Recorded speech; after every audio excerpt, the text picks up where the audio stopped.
Hello, my name is Timothy Orikri, O-R-I-K-R-I. I'm from southern Nigeria. I've lived in the United States since 1995, and I have literally found a lot of comfort, a lot of homely welcome, fit in somewhat in the creative art community. And so I paint for a living. I'm a visual artist who experiments. I also do a lot of woodwork lately and a lot of mixed media paintings. My work has certain elements, and it's more than aesthetics. It also has to do with value of life, projecting harmony, beauty, joy, and creating something that is long-lasting other than just creative attributes by itself.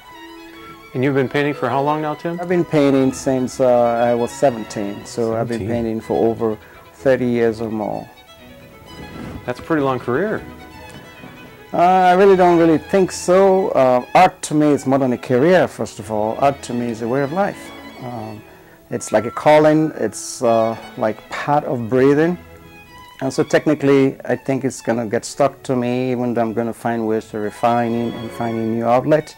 But it is more of just waking up and finding life, more of breathing and sustaining my soul and finding an outlet to release my emotional imbalance, and also to create cheer, beauty, harmony, joy to people.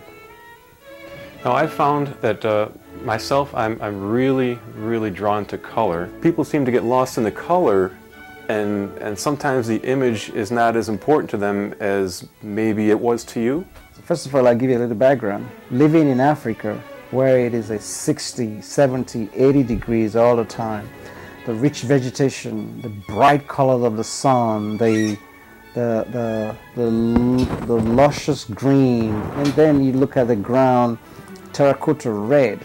All those colors tend to create this mindset to the artists who live there, and you could tell they're a lot of happy, cheerful people because of the color. You could see it in their fabric. To me, it is being replayed in my painting. Colors, it's more of a big factor of what I do. It's more of like saturated color. Even though I live sometimes in a 15-10 degree winter period here in Michigan, right. Guess what? The color is still there, the vibrancy is still there. But color creates the full essence of a painting. Color triggers that emotional response that every artist wants. Color is a threshold of the value of what I think my work tends to suggest and tends to portray.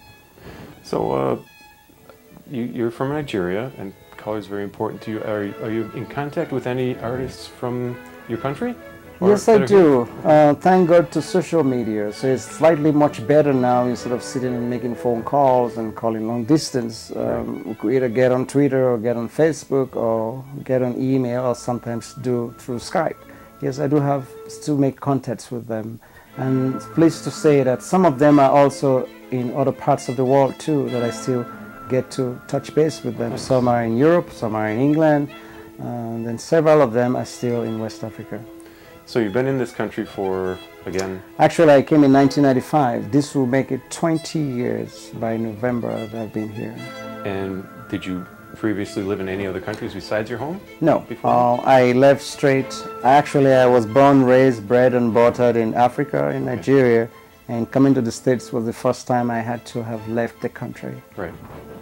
And you found a home first? I found a home in St. Louis, Missouri. I used to work for an organization that promoted African culture. I helped design a multimedia concert performance. I helped create stage set designs. I helped create exhibitions that portrayed and in a way kind of enlighten people about the African culture.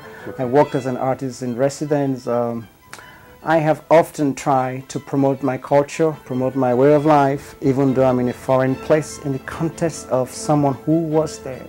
So I did stay in St. Louis, Missouri for about 12 years. I moved to Michigan in 2007, and I've been here since then. Yeah, our community here is pretty tight-knit. It is a very vibrant place. It's a place that has this draw of creative entities, a place that you really want to be in because it does feature great art, it does embrace great art, It does acknowledge great artists. It does sit as a boarding place for art to thrive and sustain the art community. It's a very vibrant community that I'm proud to belong to. It has, in so many ways, expanded my thinking, enhanced my career, given me joy, and it's a beautiful place to live in. What's your latest project? I am in the process of putting together 3 or 4 books. The first one is called Detroit on My Mind. Having been here since 2007, 2008, I've created over 65 to 70 works of art.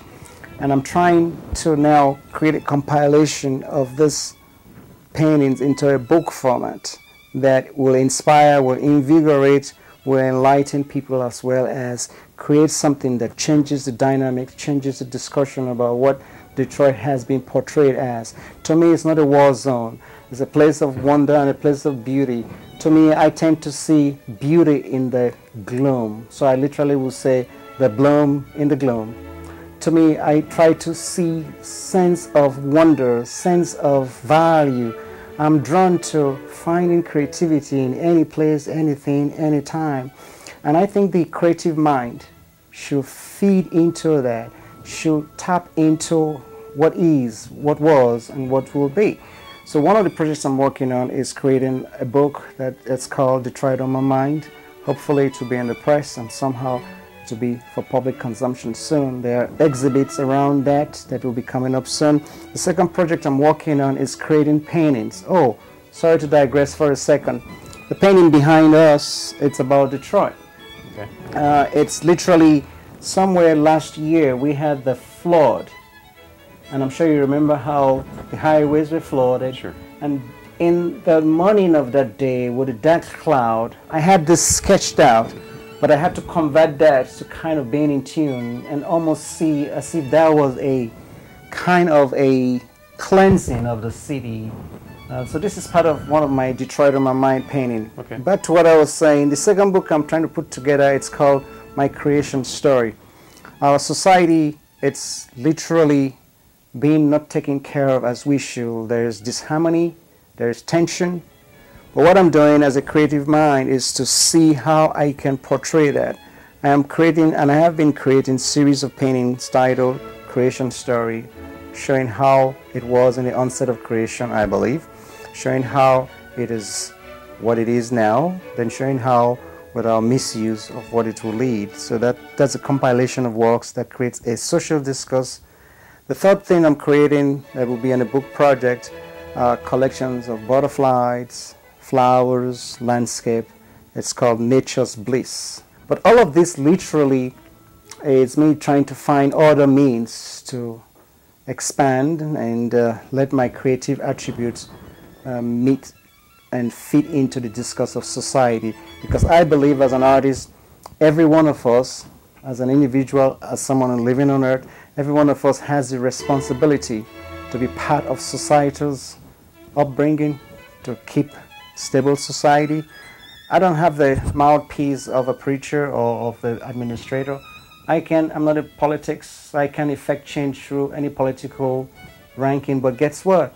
I could do the same with my creative value or gifts that I have. And so what I do with this Detroit series, what I do with my outreach project is to give back in some way, and if it's possible, to help change the discourse and the conversation that we're having, and also to effect some kind of change.